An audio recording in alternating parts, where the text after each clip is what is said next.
There exists a peculiar silence, one that never truly settles with a soldier. Back in Kandahar, we labeled it the wrong quiet. It was the kind that seemed to press in on your eardrums just before the heavens unleashed a volley of mortars. Maple Creek possessed that same subdued stillness during our initial week there. No blaring sirens, no insistent barking from dogs, only the gentle rhythm of sprinklers, like a metronome counting down to an unknown event. I sought tranquility here. I should have recalled. The most perilous moments often masquerade as the most benign. I was 52 years old the summer Claire and I decided to leave our sprawling ranch in Texas. 2 decades I had served in Delta Force, retiring as a master sergeant, bearing internal wounds that defy medical imaging. Claire, my wife of 26 years, had spent much of that time in a state of perpetual anticipation, waiting for those late-night phone calls. In her 20s, she had been a tenacious investigative journalist driven to uncover the truth. Yet, after witnessing years of escalating bad news, she yearned for a garden, a peaceful porch swing, and quietude. Maple Creek was discovered through one of those glossy relocation websites, touted as one of the top 10 most tranquil communities in Georgia. It presented an image of pristine white homes with meticulously trimmed hedges and a serene man-made pond where retirees leisurely tossed bread to ducks. It appeared as a sanctuary, untouched by any significant drama, precisely what she desired, and precisely what filled me with unease. The first morning I awoke in this new dwelling, my senses remained on alert, expecting the familiar thud of boots in the corridor or the distant static of a radio transmission. All I perceived was the faint whir of an automatic sprinkler system as it watered someone's rose bushes. It was an almost imperceptible sound, as if the world had deliberately lowered its volume. Standing by the window, my coffee in hand, I mused, this is what civilians define as peace. It felt more akin to holding my breath. Claire, ever the optimist, declared, we have earned this. No sandstorms, no checkpoints, no late-night briefings. She began unpacking her grandmother's delicate china in the new kitchen, her actions imbued with a sense of permanent settlement, as if planting a flag in virgin soil. I longed to share her conviction, to believe that the man who had orchestrated countless nocturnal raids could seamlessly transition to a Saturday morning lawn mowing routine without constantly surveying the tree line. Our neighbors introduced themselves with a courteous, rehearsed formality reminiscent of a church social gathering. A retired dentist, accompanied by his 2 identical poodles, ambled past our porch each afternoon. Margie, our neighbor from across the street, extended a welcoming gesture with a freshly baked banana bread and a copy of the Homeowners Association guidelines. While I expressed my gratitude as I perused the pages detailing regulations on mailbox aesthetics and grass height, a thought solidified. This place has directives for everything except common sense. That initial week, I absorbed the neighborhood's daily cadence: sprinklers at sunrise, joggers at 7, the school bus at 8. What remained challenging was the unnerving silence that descended each evening before the streetlights flickered on. In Kabul or Mosul, that hushed prelude typically signaled the imminent detonation of an improvised explosive device. Here, it merely signified families concluding their evening meals behind drawn curtains. My muscles, however, remained oblivious to this distinction. I would mentally urge myself to relax, to accept that the war had concluded and that I was finally standing on my own porch, not a forward operating base. Then, my gaze would fall upon the flag Claire had painstakingly fashioned from my old combat uniform, and a measure of ease would settle in my chest.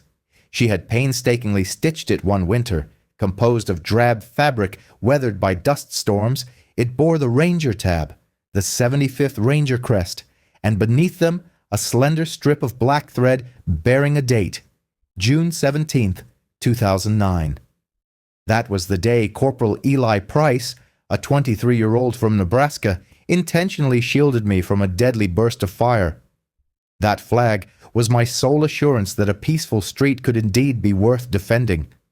Occasionally at dusk, I would notice the porch light illuminating the residence of Walter Briggs.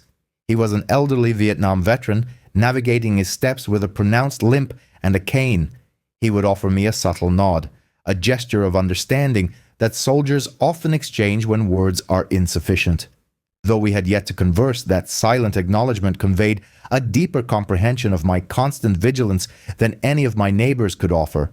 By the third night, my heightened awareness began to register anomalies that would likely escape the notice of most individuals: a vehicle slowing a fraction too long at the intersection, the palpable thickening of the air after sunset, the conspicuous absence of crickets chirping near the manicured hedges. Perhaps it was nothing. Perhaps it was merely my ingrained instincts refusing to retire alongside my uniform.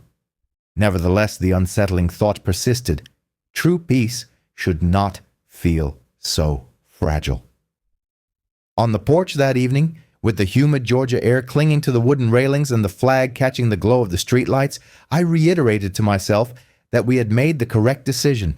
Yet, even as I voiced this, I sensed the familiar edge of readiness subtly reasserting itself, like a shadow I had believed I had outpaced.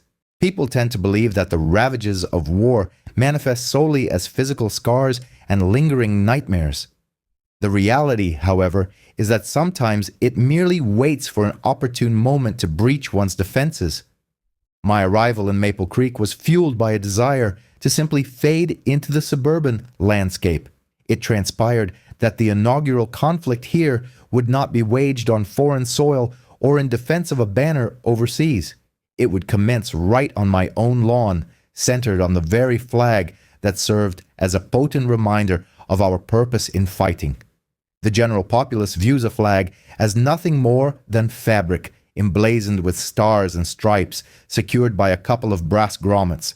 This was the fundamental error Brent Coleman would later make. But for me, the flag gracing our porch was no mere retail purchase. It was the most tangible semblance of a memorial for a comrade who never returned home. Claire commenced its creation the winter following my final deployment.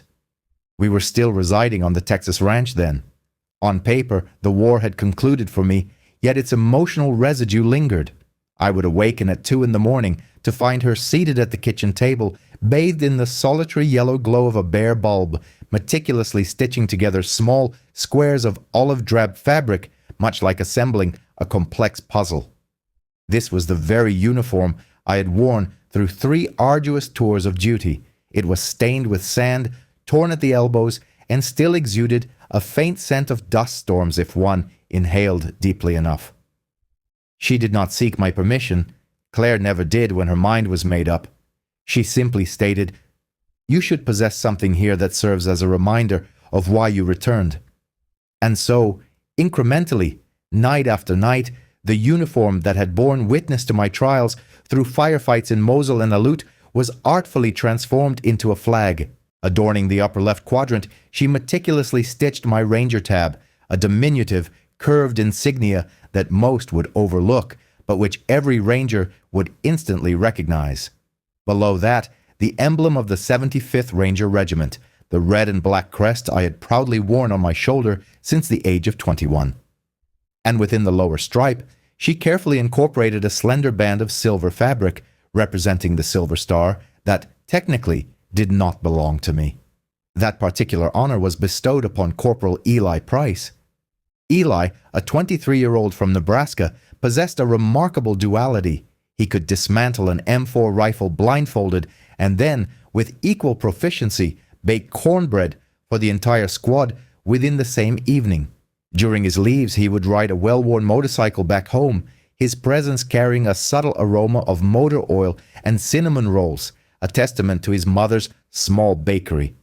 On June 17, 2009, outside the confines of Mosul, a sudden barrage of AK-47 fire ripped through the wall of an abandoned compound we were meticulously clearing. I can still vividly recall the precise moment: dust motes suspended in the air, the sharp crack of gunfire, and Eli moving with a fraction of a second's lead over the rest of us. The projectile that would have struck me squarely in the chest found him instead. He fell with a smile. At least that is how my memory reconstructs it, despite the known tendency of recollection to soften sharp edges. That specific date, June 17th, 2009, is represented by the thin line of black thread that Claire lovingly embroidered along the bottom edge of the flag. She explained that the black was not intended for concealment, but rather to ensure that the date would burn with a quiet intensity against the fabric akin to the silent, consuming nature of grief. Upon our relocation to Maple Creek, the very first item I carefully unpacked was not the coffee maker nor the toolbox, but that flag. I meticulously crafted a custom wooden mount for it on the front porch railing, positioning it at a precise angle so that the fading evening sun would illuminate the intricate stitches during the final hour of daylight. Neighbors would offer waves as they passed by during that initial week. One afternoon, a retired Marine escorting his granddaughter towards the pond offered a crisp salute. I returned the gesture from the porch. No words exchanged. The flag possessed an innate ability to communicate its own narrative. At times, I would sit on the porch at dawn, observing the light traverse the brass plaque that Claire had thoughtfully affixed beneath the flag, a memorial dedicated to Corporal Eli Price, 75th Ranger Regiment, June 17th, 2009. The inscription was understated, etched with sufficient depth to endure longer than the wooden post itself. That plaque served as my final point of contact each night before retiring indoors, a brief, personal ritual akin to bidding farewell to an old friend. I was aware of Maple Creek's extensive regulations, its stipulations regarding flag displays, color schemes, and property line setbacks. I had cursorily reviewed the Homeowners Association guidelines provided by Margie from across the street along with her banana bread, but the notion that anyone would perceive this flag as a transgression had never crossed my mind. In Texas, it had proudly flown for years without a single complaint. The local residents, for the most part, understood the intrinsic significance of a handmade flag, even without knowing its backstory. In retrospect, perhaps I was overly optimistic in assuming such deference was universally extended. However, during that inaugural week in Maple Creek, with Claire diligently tending to the flower beds beneath the porch railing and a gentle evening breeze caressing the embroidered stars, it almost felt as though we had finally discovered the secluded corner of the world we had so fervently sought. Almost. I should have anticipated that anything truly worthy of honor invariably necessitates a defense sooner or later, and in this particular neighborhood, that challenge was already approaching, disguised in a black HOA polo shirt. I simply had not yet learned its name. The summons arrived on a Sunday morning, the kind of morning when sunlight filters languidly through the blinds and the aroma of Claire's coffee permeates the entire house. Only it wasn't precisely a knock. It was a series of two firm, percussive blows from a fist. A brief pause, then a third, as if someone were issuing a military cadence on my front door. I opened it after a deliberate, slow sip of coffee. Not out of any inclination towards idleness, but from the learned understanding that patience tends to unnerve individuals who are actively seeking confrontation. 3 men stood on the porch, clad in matching black polo shirts emblazoned with a red HOA security patch on the chest. Their attire suggested a bulk order from a discount catalog. The individual positioned in the center exuded an aura of authority, his posture stiff and self-important. Tall, with his chest puffed out like a proud rooster, he wore mirrored sunglasses that seemed disproportionately small for his broad face. This was Brent Coleman, though at that moment I was unaware of his identity. He dispensed with any pleasantries. "Who are you?" he demanded. "And why are you here?" I gently placed my mug on the porch railing and replied evenly, "Jack Ryder purchased this residence on Tuesday." "Is there anything else you require to know?" he inquired, shifting his weight from one foot to the other. "You have an issue with your flag," he stated flatly. "It is too large. Our regulations stipulate specific flag dimensions. You have 24 hours to remove it." The flag behind me stirred softly in the gentle breeze. I delayed my response. Instead, I let my gaze drift down to the bronze plaque affixed beneath the post, the one inscribed with, "In honor of Corporal Eli, 2009. Brent's eyes followed mine. He emitted a short, humorless chuckle. "And this small, homemade sign," he added, gesturing towards the plaque. "It also does not comply. We prefer to maintain a uniform neighborhood aesthetic. No self-fashioned memorials marring the view." That pronouncement stung more profoundly than any physical blow he could have delivered. I felt the atmosphere around us grow tense. Claire had appeared in the doorway behind me, her hand resting on the frame, observing silently. Her gaze immediately fixed on the plaque, then returned to me. I took another slow, measured sip of coffee before speaking. "That plaque," I declared, "remains precisely where it is." Brent did not flinch. "Rules are rules," he retorted. "If you do not remove both the oversized flag and that plaque, we will be compelled to handle the matter ourselves." I met his gaze, akin to appraising a wall you already know harbors a central crack. My demeanor remained calm and measured, yet my voice dropped by half an octave as I uttered, "Try it." The words were not delivered loudly, yet they carried a palpable weight, causing even his two companions to shift uncomfortably. Claire's hand tightened on the doorframe, but she remained silent. She recognized that particular tone. Brent cleared his throat, an apparent attempt to reassert his control. "You have 24 hours, he reiterated, then turned abruptly on his heel.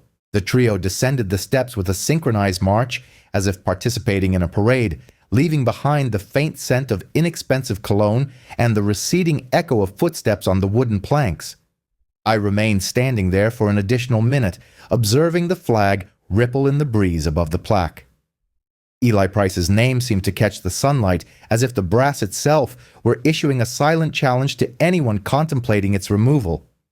I retrieved my coffee mug, turned to Claire, and stated quietly, "Well, now we know precisely what kind of piece we've purchased." The moment Brent Coleman's black polo shirt disappeared from our porch, I anticipated the morning would simply revert to its normal, tranquil state. Claire, however, didn't share this sentiment. I noticed the way her eyes lingered on the bronze plaque beneath the flag, even after the front door had closed. She offered no immediate comment, merely placing her coffee mug down with a touch more force than necessary on the kitchen counter. I've learned to place considerable trust in that particular expression.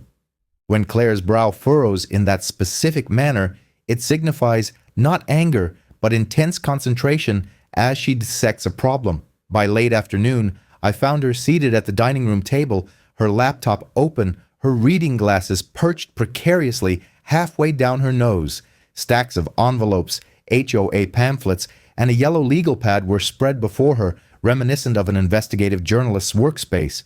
Old habits, it seems, die a slow death. 25 years prior, she had pursued City Hall corruption for the Austin Chronicle. Now her focus was directed towards Brent Coleman. "Do you know that individual's name?" she inquired, without looking up from her screen. I offered a shrug. He did not introduce himself. "Why?" she responded, tapping the screen. "Because I do," she clarified. Brent Coleman, according to this, is the head of Maple Creek Security Committee. He apparently served in the military police, and, she scrolled further down, he was discharged for misconduct 12 years ago. No specific details, simply unspecified. That rarely bodes well. I moved closer, scanning the text over her shoulder. "Where did you retrieve that information?" "Public court dockets," she replied. "His name appears in a civil suit filed in Alabama, a dispute over a security contract settled out of court." She looked up at me, her expression sharp. "You were entirely correct to tell him to try it." Her tone carried the unmistakable edge of a reporter who had uncovered corruption beneath a veneer of respectability. It was a stark reminder of why I had fallen in love with her all those years ago. She never allowed the powerful to obfuscate their narratives. She clicked on another tab. "I also researched that so-called security company that the HOA has contracted with, Sentinel Protective Services.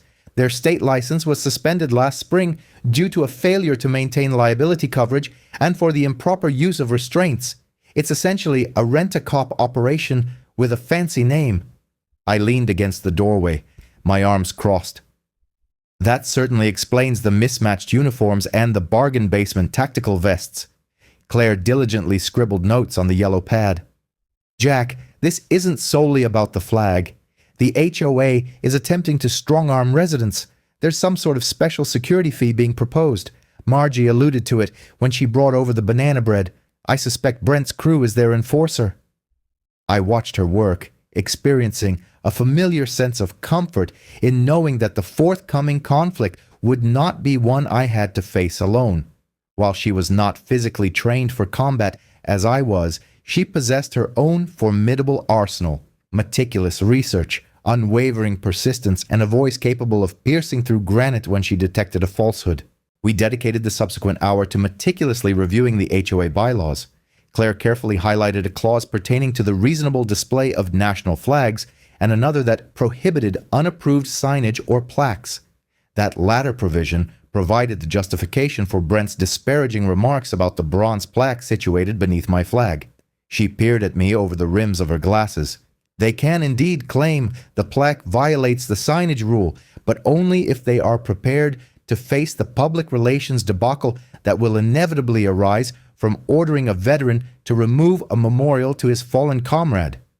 A smile, despite myself, touched my lips. I suppose Brent has never had to answer to a newsroom. Night descended, heavy and damp. From the porch I observed the headlights of passing vehicles moving with a deliberate slowness. A black SUV circled the cul-de-sac once, then again. The low hum of its engine seemed out of sync with the surrounding chorus of cicadas. Claire emerged beside me, holding her tablet. "Look at this," she said quietly. Displayed on the screen was a screenshot of a neighborhood message board thread, its title, Special Security Assessment Vote.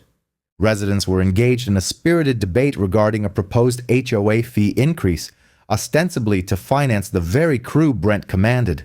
"That explains the new SUVs," I muttered. She rested her arm on the porch rail.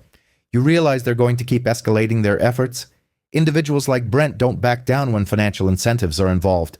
I nodded, my gaze fixed on the darkened street. "Then we push back, but we do it strategically. Paperwork first, confrontations last."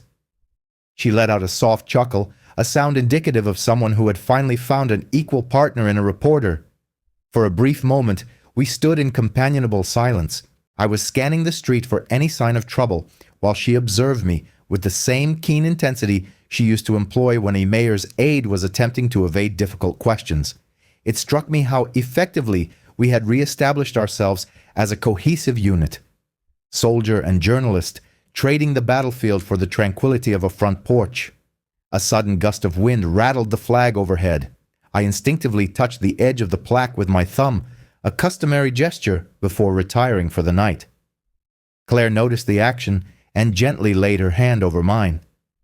"We'll keep it exactly where it is," she declared. "Indeed," I replied softly. "Some things are simply not open for negotiation." From somewhere down the block, a car door slammed shut with a force slightly greater than necessary. I felt a subtle shift in the atmosphere, the kind that often precedes an impending confrontation. Yet, on that particular night, the street remained remarkably quiet. The initial indication of a change in dynamics emerged on a Tuesday evening, as the neighborhood was beginning to settle into its nocturnal repose. Claire was in the den, finalizing her notes on the HOA bylaws, while I stood on the porch, savoring the remnants of my coffee. The street was unusually devoid of activity. No joggers were completing their final circuits, nor were any dog walkers guiding their reluctant canine companions. I had begun to suspect that we might have overestimated Brent's bluster. Then, a black SUV with tinted windows glided past at a pace far slower than any vehicle should maintain on a residential street. Its headlights swept across our porch like a search beam before it eased to a stop sign, lingered momentarily, and then slowly continued on its way. There was no front license plate visible. The rear plate appeared temporary, the kind that tends to peel at the edges. I remained outside for another 10 minutes. 5 minutes later, the same vehicle reappeared, traveling in the opposite direction, its speed still a crawl, its tires emitting a faint whisper on the asphalt. This time, it made no pretense of stopping at the sign, merely completing a circuit of the cul-de-sac before disappearing from view. I could feel the fine hairs on the back of my neck begin to prickle, an old, reliable instinct that had served me faithfully for 2 decades of patrols. Claire stepped out, her tablet in hand. "Was that the same SUV you saw last night?" she inquired. I nodded. "I believe we've acquired ourselves a rather dedicated fan club." She offered a brief, humorless laugh and leaned against the porch rail beside me. "I posted a few questions on the Maple Creek message board concerning that special security fee. Curiously, the thread vanished an hour later. The moderator deemed it off-topic." We stood in silence, listening to the rhythmic hiss of sprinklers watering someone's lawn. Even the crickets had fallen silent. The following morning, I noticed that the doorbell camera had been inexplicably tilted approximately 20 degrees off its original alignment. It had been perfectly level when I last checked it on Sunday. I carefully unscrewed the mount and discovered that the lower bolt had been partially loosened, as if someone had attempted to remove it but then reconsidered. The memory card remained in place, but the file log indicated a blank 2-hour period from midnight to 2 in the morning. I showed the camera to Claire during breakfast.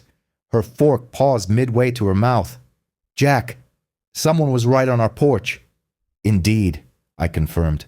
"That was not children playing a game of ding-dong ditch." We replaced the bolts, readjusted the camera's angle, and configured the feed to automatically back up to Claire's cloud account. She made a mental note to contact the camera manufacturer to inquire about tamper detection alerts. By Thursday, an anonymous note had appeared.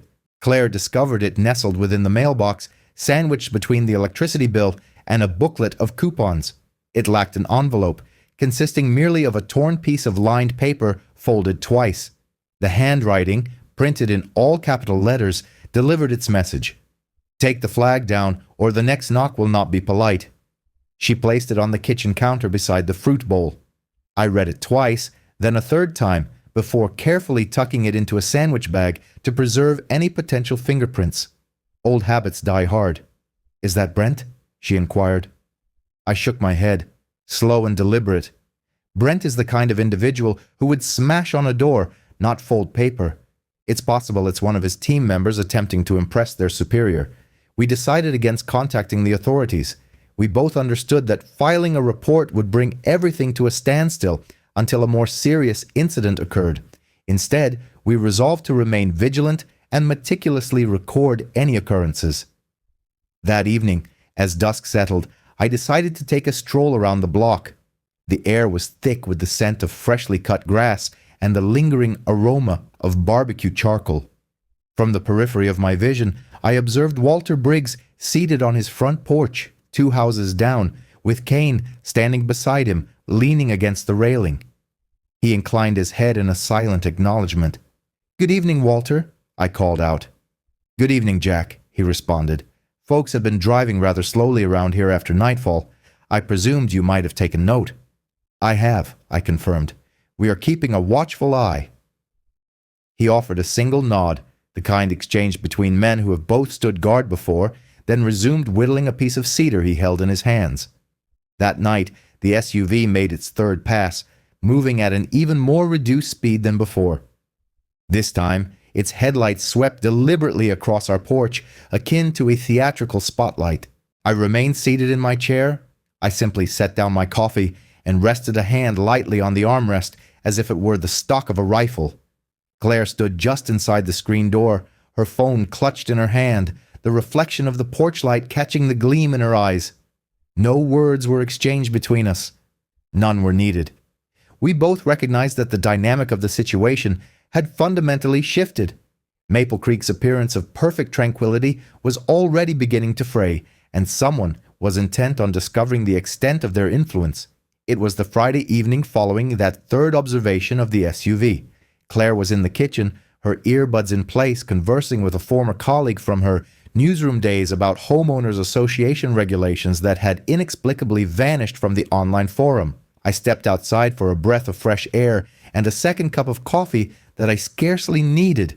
The day's oppressive heat had finally begun to recede. The Georgia sky was streaked with late summer clouds, which caught the orange glow of the streetlights as they flickered to life. I had developed a habit of scanning the street before I sat down, an ingrained behavior that no amount of landscaping brochures could erase. It was then that I noticed Walter Briggs once more, a few houses away. He occupied the same porch chair I had seen him in every evening that week, his cane resting against the railing, his small pocket knife meticulously shaving curls from a strip of cedar wood. The man appeared as though he had been carved from the same timber, lean, weathered, and unyielding.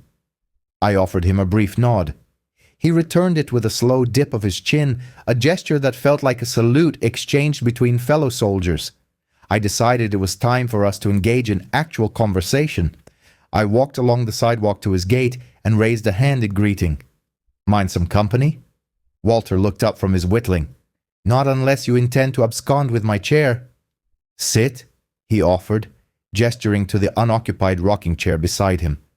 The chair emitted a gentle creak as I settled into it.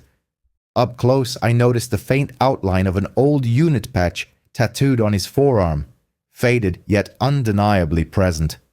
"Army?" I inquired. "Indeed," he confirmed.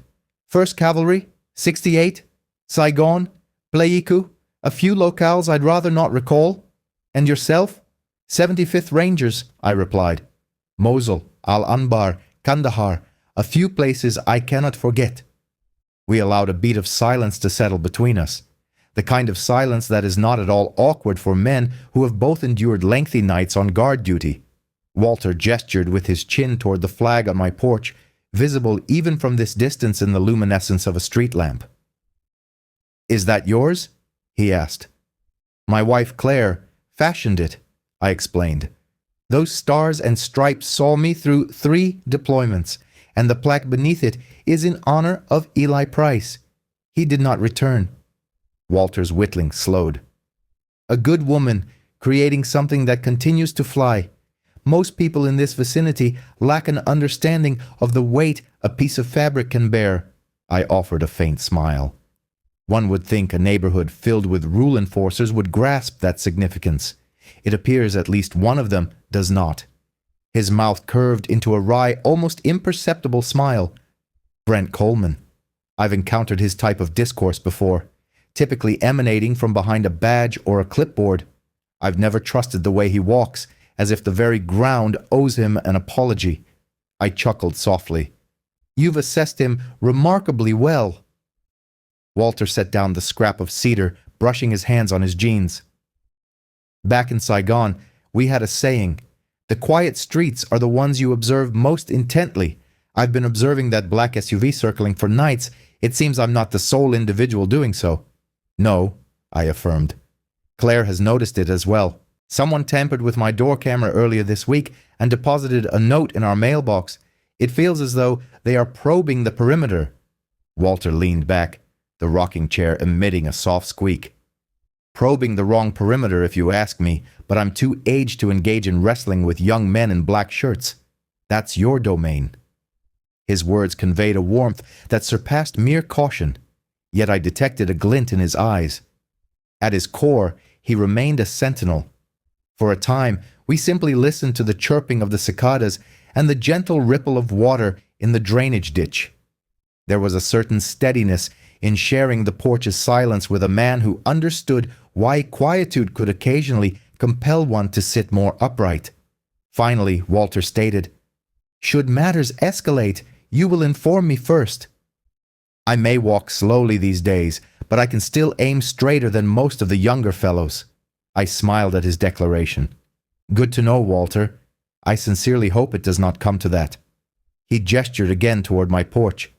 "That flag you have displayed, it is worthy of defense. Some individuals perceive only fabric and regulations. Men such as ourselves understand its true import." The streetlight buzzed, and a pair of moths twirled within its illumination. I rose and extended my hand.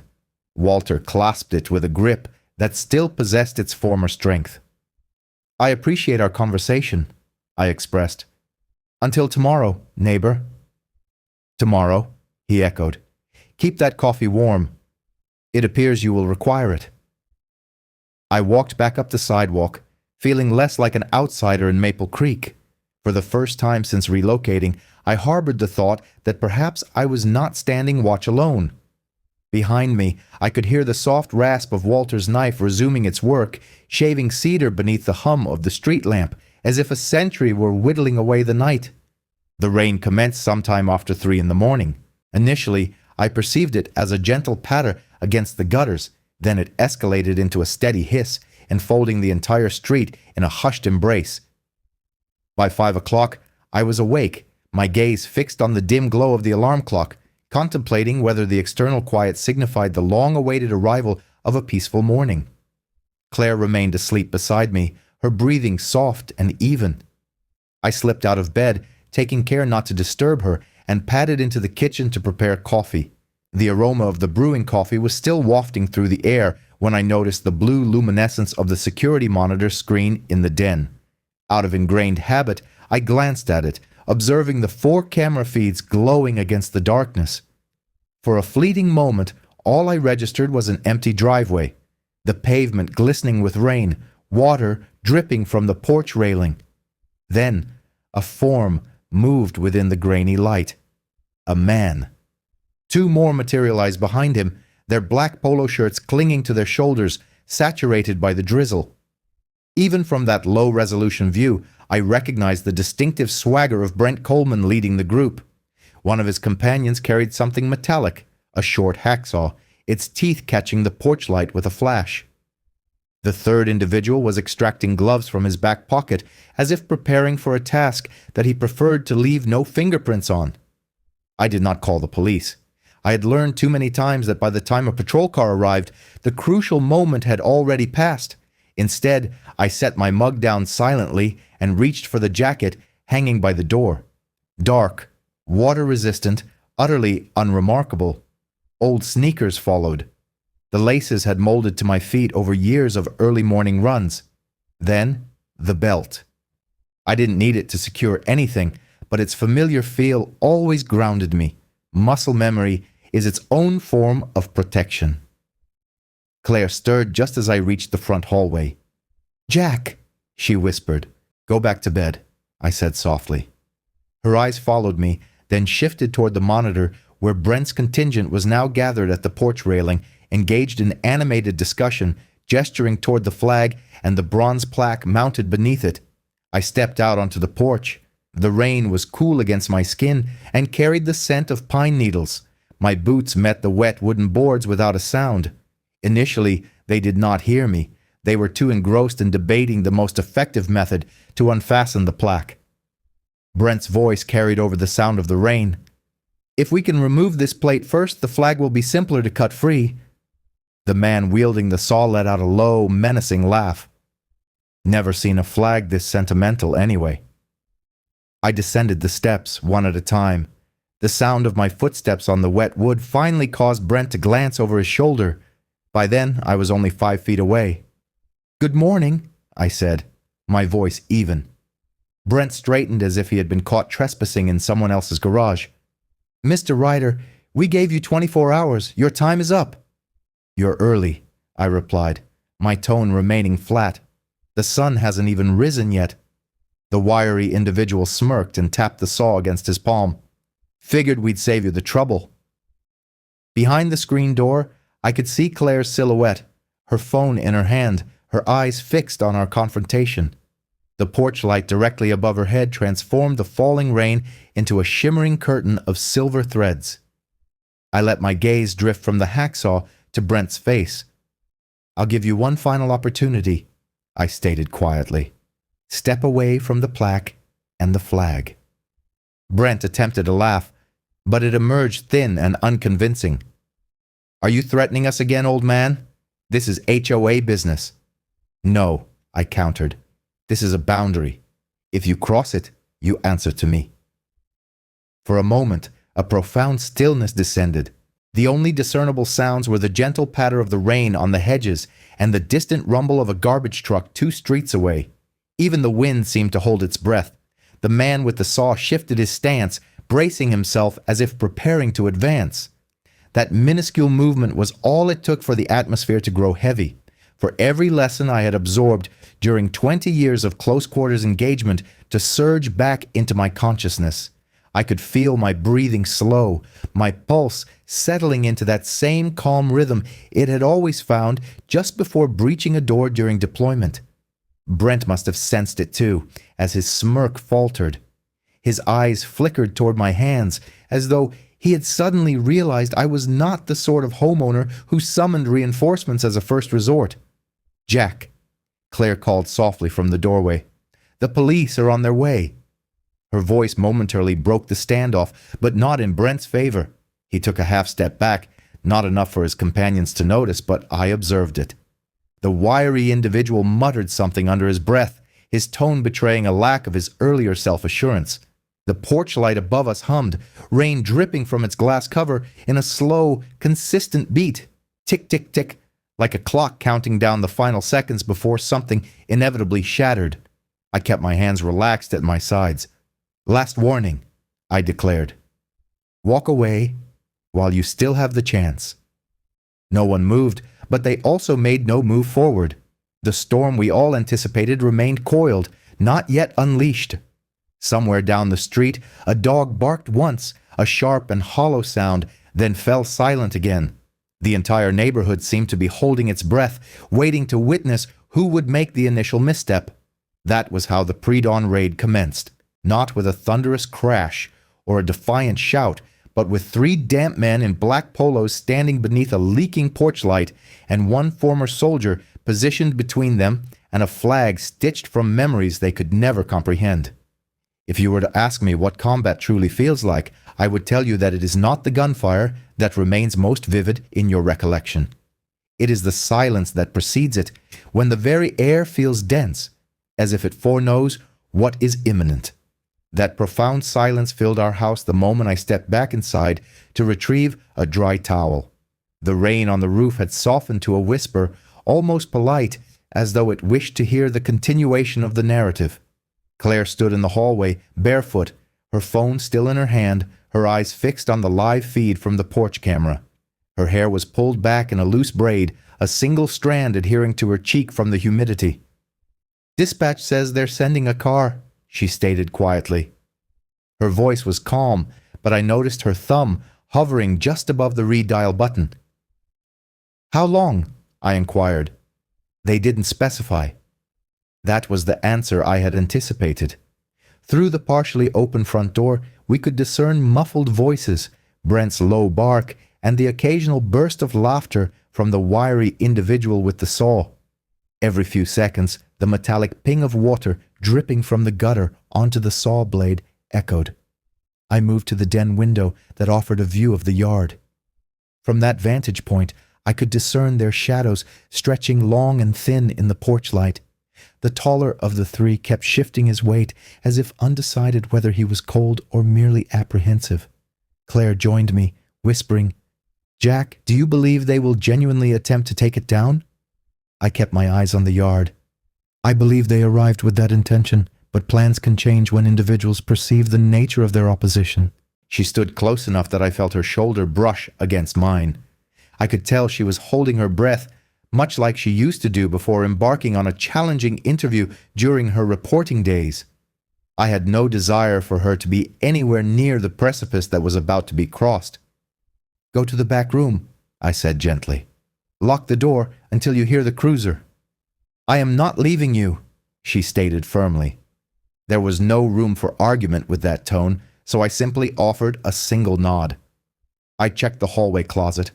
An old reflex, not for weaponry, but for anything I might require. A rain jacket, the flashlight, the roll of duct tape I invariably kept on the shelf. Years of deployments had ingrained in me that preparation is merely another method of gaining time. When I returned to the front room, Claire was standing by the kitchen counter, her eyes never leaving the screen. The porch camera captured Brent leaning in to address his men. Even without audio, I could tell he was issuing directives. The wiry individual tested the hacksaw against a corner of the porch rail, its teeth glinting each time lightning briefly illuminated the distance. I could feel my breathing decelerate, my pulse settling into that familiar, measured rhythm, the same one I had relied upon in alleyways and desert villages.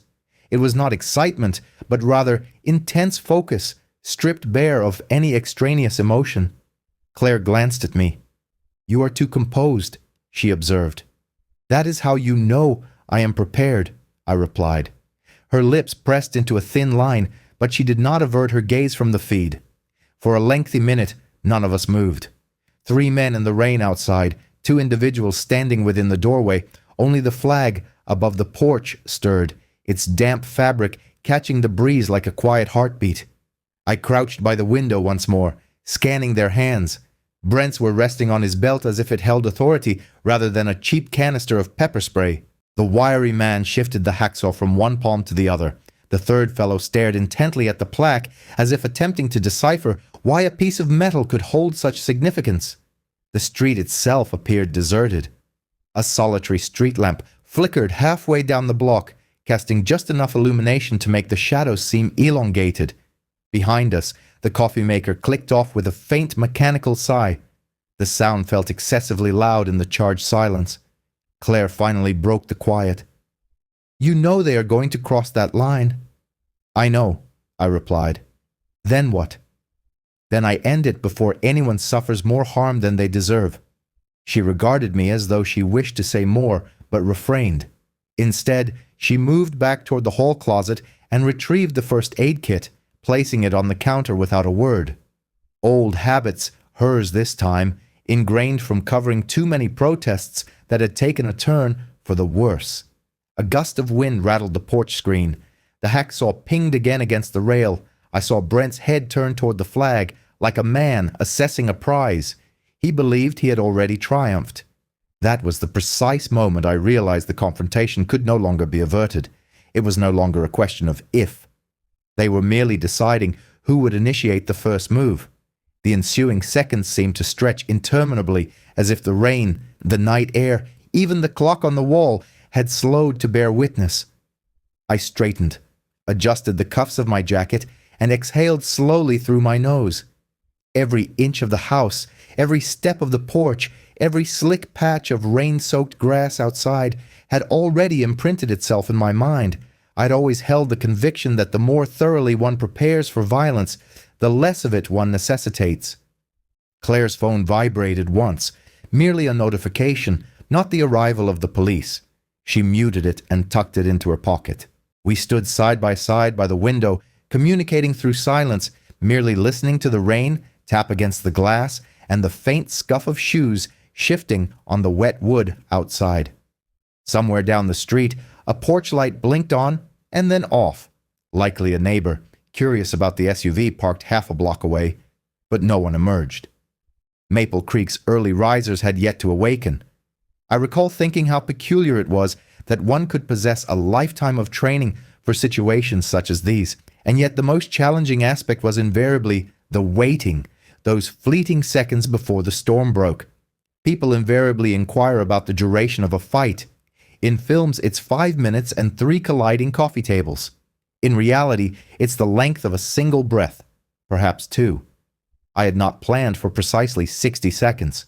What transpired simply fit within that time frame. Second 5. I opened the door. Rain cascaded across the threshold, silvering the porch boards. Brent stood nearest the flag, his chin held high, while the wiry man rolled the hacksaw between his palms like a magician performing a coin trick. The third individual, broad-shouldered and visibly nervous, kept glancing at the bronze plaque as if daring it to blink. I stepped out, closing the door softly behind me with a gentle click, and shifted my position just enough to place the slickest section of the wooden planks beneath their feet. Not mine. "Last chance," I stated. "Walk away." No one moved. Seconds 6 to 10. The wiry man smirked first. He lifted the hacksaw like a conductor's baton and took a small, unthinking step forward, planting his heel on that wetboard. His grip was adequate. His balance, however, was not. I let my hands hang loosely, palms open, offering no overt threat, simply present. As he raised the saw to shoulder height for a display of minor intimidation, I slid a half step to my left, allowing the porch post to bear a portion of my weight. I perceived the angle, the miscalculation, the demarcation between us as if it were chalked on the ground. Seconds 11 to 15. He flicked the saw toward my chest, his intent being to startle me. I met the motion, not with a grab, but a redirection.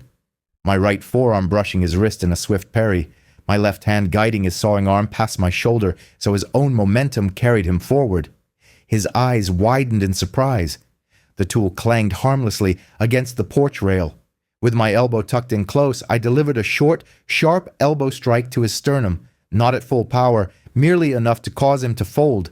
Air rushed out of him in a surprised gasp. His knees buckled. Seconds 16 to 20. Brent shouted something. It was irrelevant what it was. The third man lunged from my right, leading with his shoulder like a high school linebacker. I pivoted on the ball of my foot and allowed his own momentum to carry him past me, catching his forearm and twisting it with a simple arm drag, then guiding him down with my hip against his thigh. He landed on the porch with a resonant slap of wet wood and a wheezing exhalation. No immediate pain, just shock. The wiry man was still bent over, gasping for breath. I retrieved the hacksaw from his loosened fingers and tossed it down the steps into the rain-darkened grass. He stared after it as if he had just lost his last viable idea. Seconds 21 to 25. Brent reached for his belt. Cheap pepper spray.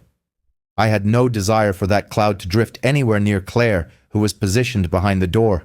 I stepped into him. "Don't," I warned. He proceeded anyway. My left hand intercepted his wrist. My right thumb engaged the small safety cap before it could be flipped open. I rotated his wrist across his body, executing a smooth wrist lock, and he spun with it, more to protect his hand than to obey me. His feet skated precariously on the wet plank. Seconds 26 to 30. The large man on the floor attempted to push himself up, driven more by instinct than a coherent plan. I nudged him back down with a controlling palm placed between his shoulder and jaw, neither violent nor overly gentle, but utterly decisive. "Stay there," I commanded. The tone itself accomplished the task. He remained down. The wiry man, exhibiting stubbornness, reached for my jacket with a snarl. I touched his knuckles and rotated my hand, peeling his fingers off me the way one might remove a stubborn lid. He hissed and retreated 2 steps, his slick soles sliding, his ego visibly cracking. Seconds 30 to 35. Brent attempted to use the pepper spray once more, contorting his wrist as if he could defy the laws of physics through sheer willpower. I intervened, guiding his arm away from Claire's doorway, then expertly dislodged the canister from his grasp with my thumb, sending it spinning into the surrounding shrubbery. "Show me your hands," I instructed, a clear command for him to display them openly. He failed to comply, instead launching himself forward. At precisely 3,640 seconds into the event, I countered his aggressive advance with a shoulder throw, utilizing only the momentum he himself generated. My hips subtly shifted, my shoulder acted as a pivot point, and gravity did the rest. He tumbled over, not in a spectacular fashion, but just enough to invert his position, his back now where his chest had been. The wooden planks of the porch creaked once under his sudden weight. I knelt, applying pressure to his ribs with my knee, approximately 30 pounds of force, sufficient to restrain him without causing injury. The persistent rain continued its rhythmic patter on the porch light. Another count. 4,145 seconds. The imposing, broad-shouldered man made one final attempt to break free. Without even looking, I reached back, secured his elbow, and executed a straightforward shoulder lock, the kind that can be maintained with mere finger pressure once the correct angle is achieved. He let out a low groan, bewildered by how swiftly his struggles were replaced by immobility. The wiry individual, now positioned closer to the steps, raised his hands defensively at chest level. You can't do this," he stammered, as though an official rulebook might materialize to his rescue. "You already have," I responded, referring to their unauthorized entry, the desecration of the plaque, and the act of vandalism with the saw. 4,650 seconds. Brent shifted uncomfortably beneath my knee. I adjusted my position to ensure the pressure remained focused and central, avoiding his spine and his delicate floating ribs. I've witnessed individuals who lack control over their own bodies inadvertently inflict harm while attempting to subdue others. Such an outcome would not occur here. "Listen," he gasped, his breath ragged. This is HOA authority. This is my porch," I stated, my demeanor as steady as a ticking clock. "Repeat the words you said about the plaque, out loud." His mouth snapped shut. Raindrops splattered his cheek like a sparse miniature applause from the universe. From the doorway, at 51 to 55 minutes past the hour, I heard Claire's voice, unwavering. "The police are 2 minutes away." The larger man's eyes darted toward the street as if expecting immediate salvation to appear. "Don't move," I instructed him, and he remained still. The wiry man made a hesitant half-turn, contemplating a dash across the yard. I offered him a subtle shake of my head. "Bad idea," I warned. He froze, his chest heaving, the fight draining from him gradually. 56 to 60 minutes. The sirens were subdued, a common occurrence when the morning is already busy with multiple calls, especially on a rainy day. Yet, I sensed the neighborhood stirring, blinds rustling, a porch light flickering on 2 houses down, a curtain drawn back across the street. Somewhere, a phone camera's screen likely illuminated. I leaned closer, ensuring Brent could hear me without broadcasting my words to others. "You came for a flag fashioned from a uniform," I stated. "From a day etched into my memory. You intended to sever that connection." I shifted my knee infinitesimally, a gentle reminder, not a threat. "Now you will remain perfectly still and you will breathe. That is your sole responsibility." He complied, taking a breath. I then addressed the other two. "Hands where I can see them," I commanded. Both pairs of hands rose, palms open, the rainwater glistening on their skin as if they had just performed a thorough cleansing. And just like that, the crucial minute concluded. I felt no sense of victory. That is not the outcome of a cleanly executed takedown. What I experienced was a profound sense of relief, the satisfaction of a problem resolved with the precise amount of force required, no more, no less. "Jack," Claire called from behind me, "you're bleeding." I glanced down, noticing a thin crimson line across the back of my hand, a souvenir from where the hacksaw's teeth had grazed my skin as I deflected it. I flexed my fingers. The cut was superficial and was already being rinsed by the persistent rain. "First aid kit on the counter," I advised. "To your left." She hesitated for a moment, then stepped forward sufficiently to place the kit on the porch bench, her gaze remaining fixed on the subdued men. Her voice maintained its composure. "Police just turned onto Maple." "Good," I replied.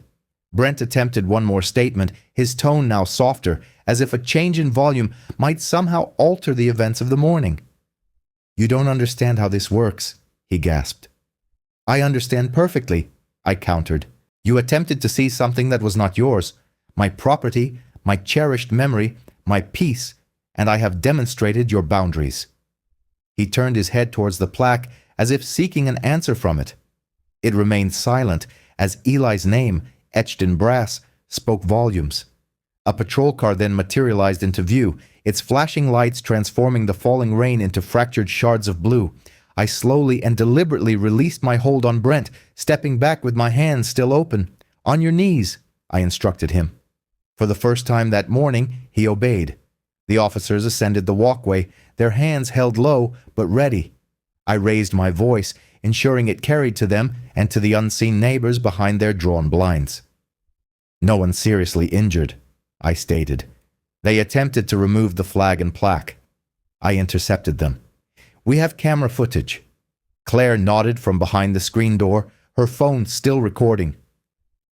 The wiry man stared intently at the hedges where his saw had disappeared, as if it might miraculously reappear and complete his intended task. The larger man kept his eyes fixed on the floorboards, as if he had just realized their slippery condition. The rain steadied, then softened. I could detect the earthy aroma of damp cedar and freshly turned soil. From somewhere across the street, a single faint clap resounded. It could have been a window closing, or perhaps the sound of hands meeting. It was difficult to discern in the persistent rain. Regardless, the crucial minute had served its purpose, not through theatrics or aggression, but through controlled resolve, and as the officers assumed control, a sense of quiet settled within my chest. Not pride, nor anger, but the familiar calm that follows the successful fulfillment of a promise. I looked up at the flag. It hung heavy with rain, yet stood resolute. The embroidered stars appeared darker now, and the date at the bottom remained as steadfast as ever. 60 seconds. That was all it took to transform an act of trespass into a profound lesson and to reaffirm why certain boundaries, once established, must be upheld. By the time the distinctive blue and white cruiser came to a halt at the curb, the residual adrenaline coursing through my system had begun to subside. The rain tapered to a mere drizzle, intermittently striking the flag, giving it the appearance of being adorned with 1,000 tiny medals. The initial officer to emerge from the vehicle was young, likely in his early 20s, with wide eyes but a composed demeanor. The second was a seasoned sergeant whose bearing conveyed a history of navigating similar challenging mornings. They surveyed the scene. 3 damp individuals on the porch, 2 of whom were now kneeling, one standing rigidly with palms raised, and myself positioned at the top step, my jacket thoroughly soaked. I slightly raised my hands, palms open. "Everyone's breathing," I announced. "No weapons are present now. We have obtained camera footage of the entire incident." The senior officer offered a single nod and moved closer, his gaze lingering on the bronze plaque affixed beneath the flag before he spoke. "Mr. Ryder, could you provide me with a brief summary of what transpired?" "They attempted to remove the flag and the plaque," I responded. "I prevented them. No one is seriously injured, merely shaken." Behind the screen door, Claire held her phone aloft, capturing the proceedings silently. I met her gaze and gave a subtle nod, a silent instruction to continue recording. The wiry man on the step made an attempt to explain himself, his words tumbling over one another as he spoke of merely following orders and adhering to neighborhood standards. The sergeant raised a hand, silencing him. "Save it for the official report," he stated dryly. From across the street, curtains twitched. A couple, clad in robes, stood on their porch, cradling steaming mugs as if they had secured front-row seats to a spectacle. Further down the block, a teenage girl, dressed in pajama bottoms, held her phone high above the railing, actively live-streaming. A text bubble on her screen declared, "HOA tried to rip down a vet's flag. Bad idea." A faint murmur of approval, a blend of amusement and applause, emanated from behind a closed window. The drizzle carried the muted sound down the street. The younger officer gestured towards Brent. "Sir, were you carrying that pepper spray for self-defense?" Brent, still on his knees, mumbled, "For enforcement protocol." "Enforcement is our job," the sergeant interjected, "not yours." He glanced at me again, as if weighing how to document the situation without initiating an avalanche of paperwork. "We will need to separate everyone and obtain statements. You will need to accompany us for a formal report, Mr. Ryder." "Understood," I replied. Inside, Claire had already successfully uploaded the porch camera footage to the cloud. She leaned in and whispered when the officers were momentarily distracted. Ethan's drone captured part of it as well. He had texted me a link. I almost smiled. Ethan, a neighbor 2 doors down, was an enthusiastic tech hobbyist who flew a drone for recreational purposes. It appeared to have been airborne early that morning, recording sunrise footage, when it inadvertently documented Brent's entourage marching up the walkway like a low-budget honor guard.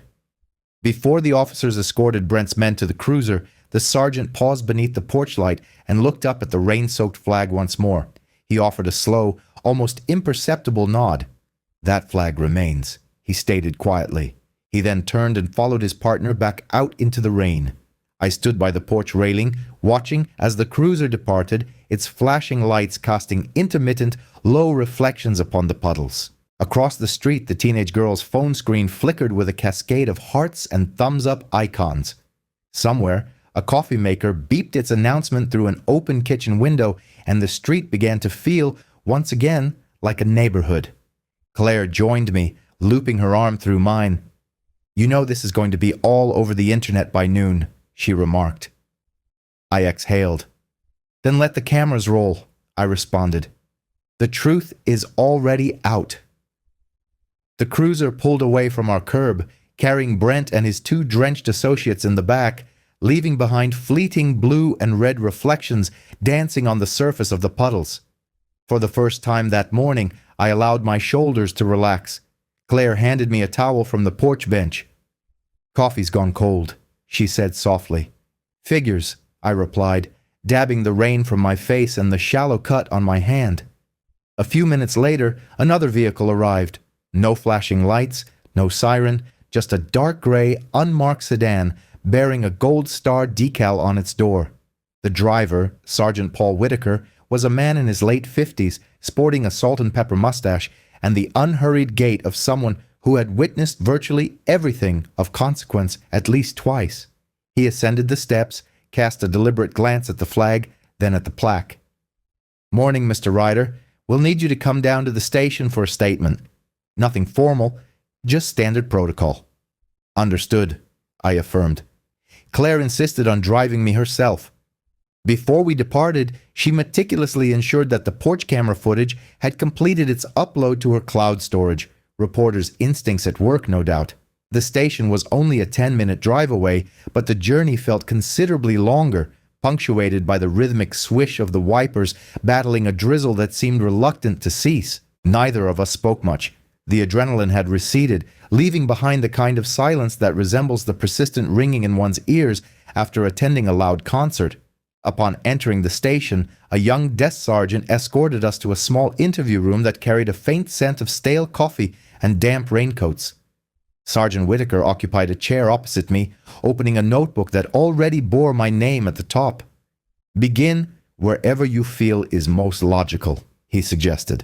I recounted the events, starting from the initial knock on Sunday morning, right up to the moment Brent found himself on the porch floor.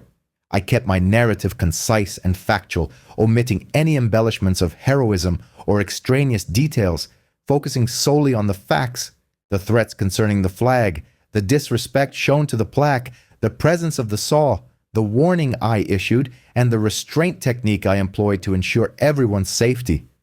Whitaker's pen scratched across the page. At the conclusion of my account, he nodded slowly. "This aligns with what we observed on the footage," he stated. "It also corresponds with the footage captured by your neighbor, Ethan's drone, before it lost the optimal angle." Claire leaned forward. "Will they be charged?" "Likely for trespass and attempted property damage," Whitaker replied. "Brandishing pepper spray won't reflect well on Coleman either. We'll await the district attorney's decision on any additional charges." The door then creaked open, and Walter Briggs shuffled in, his raincoat draped over his shoulders, his cane tapping rhythmically on the linoleum floor. His arrival was unexpected. "Morning, Sarge," Walter greeted Whitaker, their exchange suggesting a familiarity akin to old poker companions. "Thought you might appreciate a witness statement from someone who isn't holding a phone." Whitaker's mustache twitched, forming the ghost of a smile. "Always beneficial to have an extra set of eyes, Walt. You witnessed the SUV circling the block?" 3 consecutive nights, Walter confirmed, "and I saw them approach Ryder's porch with that saw, as if they were preparing to cut down a Christmas tree stand." "It certainly didn't appear neighborly." He settled himself into the vacant chair beside me, his movements slow but deliberate. "You handled yourself admirably, son," he added quietly. "Better than I could have at my age, though I would have certainly tried." The simple nod from this Vietnam veteran carried more weight than any official document in the world. After the statements were signed, Whitaker gathered the forms into a folder and let out a slight sigh. "You'd be surprised how many HOA disputes find their way into this room," he commented. "Typically, it's disputes over lawn maintenance or barking dogs, not 3 individuals attempting to pry off a memorial plaque." A faint, wry smile touched my lips. "I suppose I've raised the bar." He chuckled, then his expression sobered. "Look, your flag is protected under state law. The plaque is personal property. You're in the clear, but I'd still recommend keeping your cameras operational. HOA politics have a tendency to escalate petty grievances into outright stupidity." "Already done," Claire responded, her voice imbued with that sharp confidence that had once disarmed even the most seasoned, crooked City Hall spokesman. As we stepped back out into the damp parking lot, Walter accompanied us to the car. He shifted his cane to his left hand, extending his right for a handshake. "Do you recall what I told you the other night?" he inquired. He had advised me that the quiet streets are often the ones to watch most closely. "It seems you watched quite effectively." "Appreciate you coming down," I said. "Wouldn't have missed it," he replied. "Some confrontations are best observed from beyond a window pane." Claire smiled at him. "Coffee at our place later this week, Walter." "I'll bring my own mug," he responded, then turned and made his way back to his truck with deliberate steps. During the drive home, Claire finally exhaled audibly, a sound I couldn't miss. "You know," she said, "if that live stream continues to gain traction, the HOA's board meeting next month is going to be standing room only." "Let them stand," I replied. "Perhaps they'll finally take the time to read the bylaws while they're at it."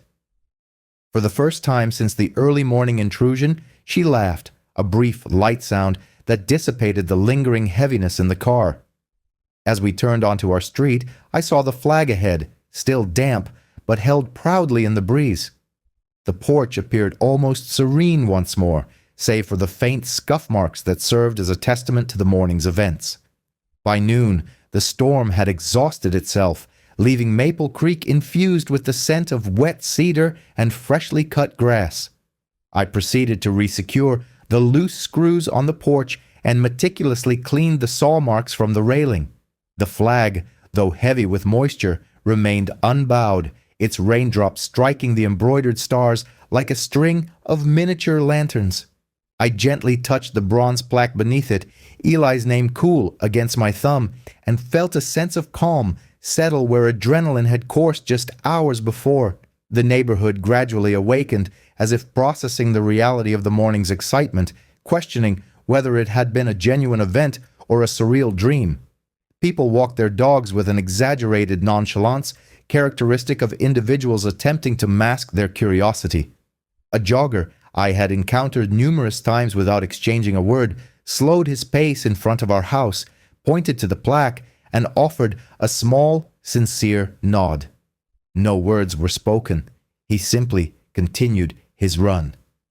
Inside, Claire sat at the dining table, her laptop open, a mug of coffee finally reheated to an enjoyable temperature. She had already meticulously organized the porch camera footage, clipped the pertinent segments, and tagged each file with timestamps, angles, and descriptive notes that would have undoubtedly impressed her former editor. "It appears the live streams are gaining momentum," she remarked without looking up. "Initially local groups, then a veterans forum picked it up, and now a couple of reporters are sniffing around. They're requesting a quote." "I'd rather they quote the video directly," I responded. "People can ascertain the facts for themselves." Claire's smile was subtle, affectionate, and tinged with weariness. Spoken like the only person in the room who doesn't have to deal with editors. By early afternoon, my phone began to buzz insistently with calls from unknown numbers. I allowed them to ring. If someone truly needed to reach me, they knew the location of our front steps.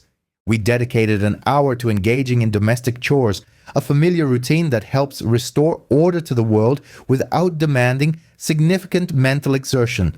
Laundry spun in the machine, a shelf was tightened, and the good towels were returned to their rightful place in the hall closet. The normalcy of it all felt almost absurd, yet perhaps that was precisely what made it therapeutic. Around 3 o'clock, Walter Briggs shuffled up the walkway, his cane tapping, carrying a Tupperware container, emitting a steamy aroma through its lid. "Chicken and rice," he announced with the gravitas of a news anchor. "The doctor insists I cut back on salt." I've decided he meant everyone else. He settled into his customary chair on the porch without waiting for an invitation. I brought out 3 mismatched bowls. We ate in the soft light that follows a period of rain. 3 individuals who hadn't anticipated forming a team, yet were beginning to feel like one. Walter set his bowl aside and gestured towards the flag. "Still flying," he observed, his tone suggesting satisfaction without surprise. "Where it belongs," I responded. He continued to gaze at the plaque. "You know," he mused, "back in '71, A captain I served under told me something that has always stayed with me. He said, "The most devastating conflicts don't commence with gunfire. They begin when someone dismisses the significance of your memories." Claire leaned against the railing, her arms folded, her expression gentle. "That's why his remark about the plaque struck such a chord," she said. "It wasn't merely about a rule to him. It was an attempt to diminish us." "It didn't work," Walter declared. The afternoon drifted by. Somewhere in Maple Creek, a lawnmower sputtered to life. Elsewhere, a basketball bounced rhythmically on a driveway. Ordinary life resumed its steady cadence, and I was profoundly grateful for its return. By evening, the video clip had transcended local channels, reaching a national audience. A retired Marine in Arizona posted, "Respect to the man who maintained his composure on his porch." A Gold Star mother in Ohio wrote, "My son's name isn't inscribed on that plaque, but I felt as though it were." Claire read a few comments aloud before her voice began to falter slightly. We turned our phones face down and shared Walter's chicken and rice at the kitchen table, the meal evoking the warmth of a Sunday dinner. After he departed, Claire rinsed the dishes and arranged them to dry. She then tied a thin black ribbon to the lower corner of the flag. It was a small gesture, yet it seemed to bring the entire day into sharp focus. "For Eli," she murmured. "For Eli," I echoed. That night, sleep came swiftly and peacefully. When I awoke before dawn, out of ingrained habit, I lay there listening. Not to the rain this time, nor to an unsettling silence, but to the ordinary sounds of a waking neighborhood. The distant hum of a truck, the gentle closing of a door, the whir of a sprinkler activating 2 houses down. At 10 o'clock the following morning, Sergeant Whitaker called. "We forwarded the charges: trespass, attempted property damage, and brandishing," he stated. "Coleman's out on bond, but his case is moving through the system. The HOA board has scheduled an emergency meeting." "Do they expect me to attend?" I inquired. "You owe them nothing," he replied. "But if you do go, bring your calm demeanor and your wife's notes." I chuckled despite myself. "Those I can locate." The meeting was slated for 2 days later at the community center. I hadn't initially planned to attend or speak. However, on the morning of the meeting, I observed a group of neighbors, individuals I had barely met, gathered at the end of our driveway, their body language conveying a sense of resolute purpose. "We're going," one of them stated, as if seeking affirmation. "You should come too." Claire looked at me. I glanced at the plaque. We went. The room was packed, the crowd so dense that the folding chairs groaned under the weight and the air conditioning struggled to keep up.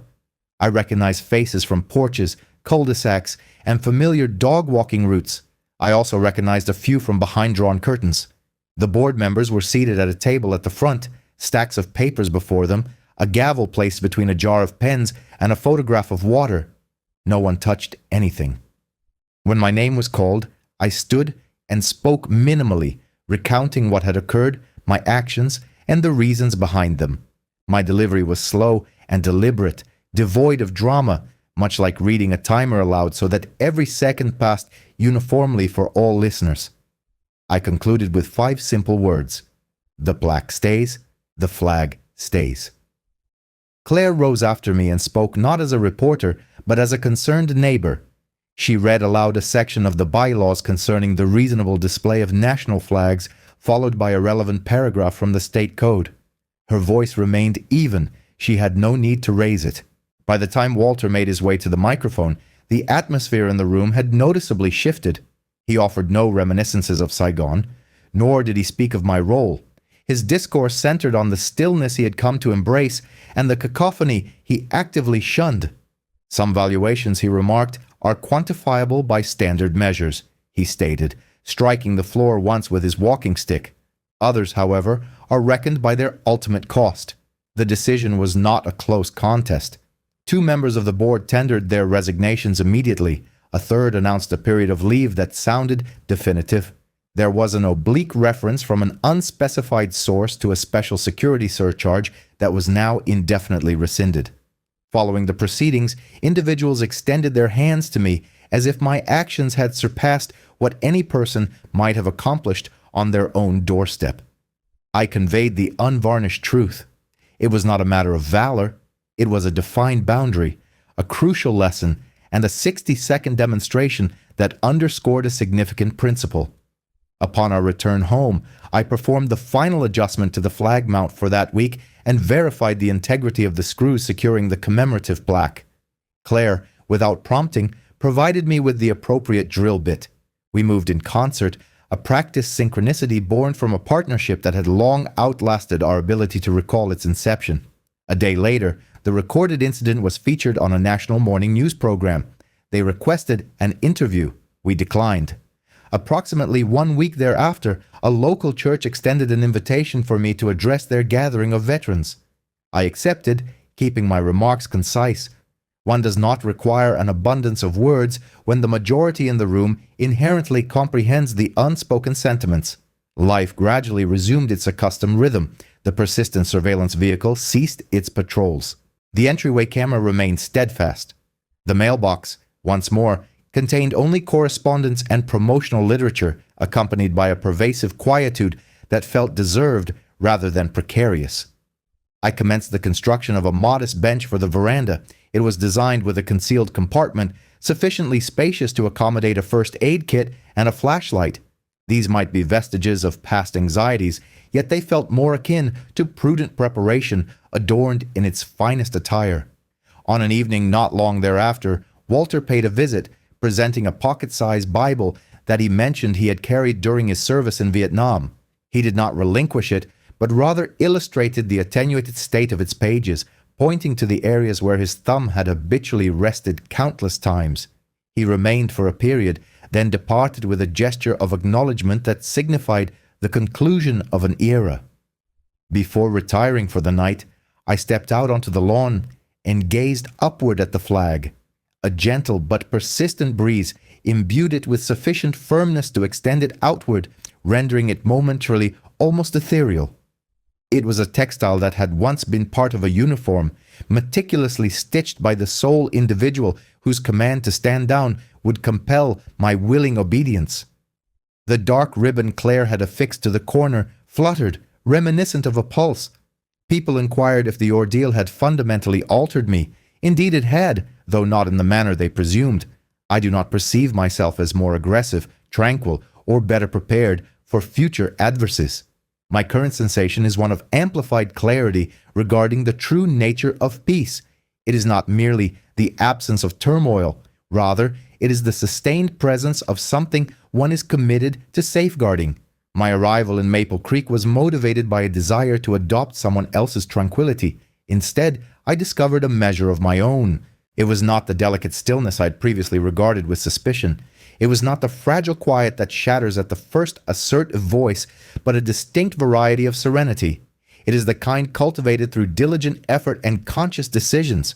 It is the kind that is displayed on a porch railing, proclaiming, "This is our home," with unwavering conviction. I reacquainted myself with the plaque once more, bidding good night to Eli. Subsequently, I re-entered the house to join Claire, where the dwelling we had selected felt secure beneath our feet, and where the remainder of our lives, blessedly ordinary, could finally commence.